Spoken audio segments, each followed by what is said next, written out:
That's why Jesus said, render unto Caesar's what is Caesar's, and unto God what is God's. You know, I don't know. It's my opinion, Reverend Jones' opinion. I got problems when I hear folk talk about they a Christian candidate, and in the same breath they're talking about, but we want to lower your taxes. I'm going to tell you why I got a problem with that. I got a problem with that because I've understood and understand it to mean that when we are taxed, that our tax dollars are going to do the greatest good for all of society. Now, if the politicians take the money and put it in the wrong place, it's not the problem of taxation, it's the problem of them crooked politicians.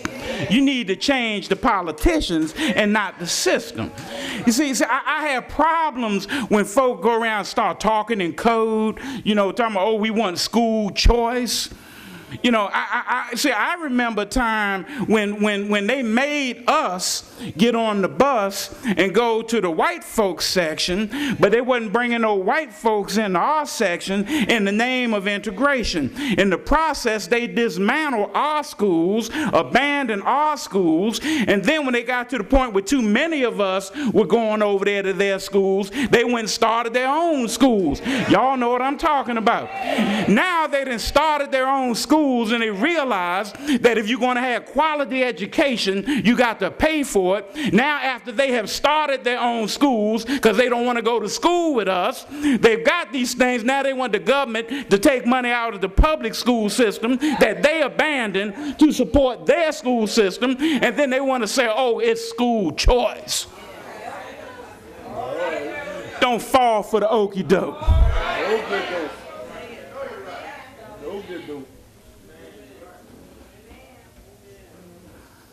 It's amazing to me. I'm sorry. Can we talk? It's amazing to me how we in the state of Alabama would vote people to sit on the state school board who don't even send their children to public schools.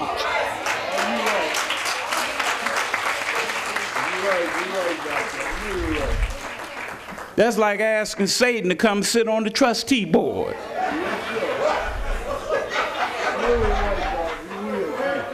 Now, don't get me wrong, he might be there, but we ain't knowingly put him there. Yeah. No, you're right. See, folks, we got to start thinking about money. We got to think about it. And please understand, I know folk always say, oh, you know, money, you got to watch them preachers talk about money. No, Jesus talked about money more than he talked about anything else.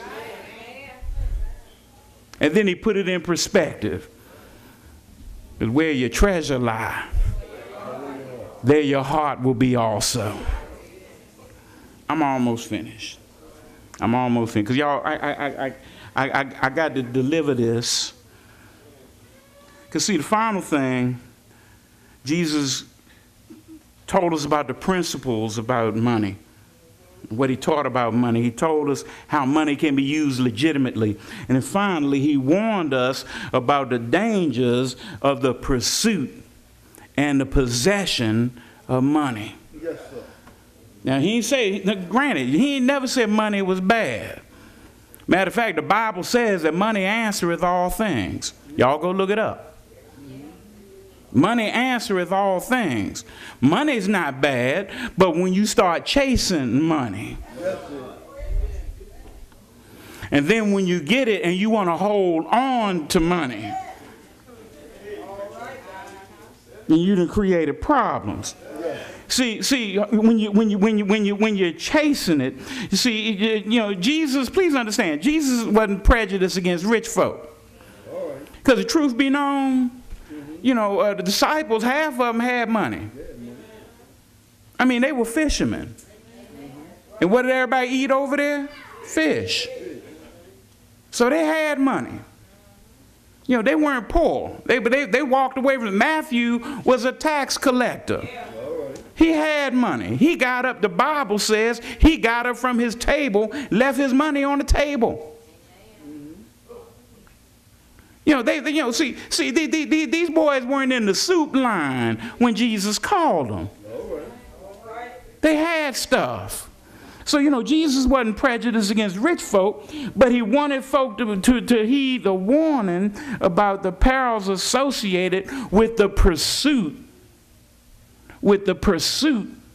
of riches. See, the first thing is you get the danger of that false sense of security. We have folks telling us, oh, if you got $500,000 in your 401k or your IRA, you'll be able to live comfortably well into your retirement years. Then we turn on the TV and we see where the stock market just plunged. Iran shoot 2 missiles, the bottom fall out. California catch on fire, a few more dollars drop. Hurricane blow in the Atlantic, couple of more dollars drop. How in the world can you put your security in something that's tied to the winds of change? You could have $1 million today and 15 cents tomorrow. You can't put your hope in that. Number 2, you can't serve God and money. First of all, God ain't going to allow it. God said, I am a jealous God. And for the benefit of those who done heard the stuff that Oprah said, that she couldn't serve a jealous God, God ain't saying, I'm jealous to the point that you can't do nothing else. God is saying, I am supreme. I am it.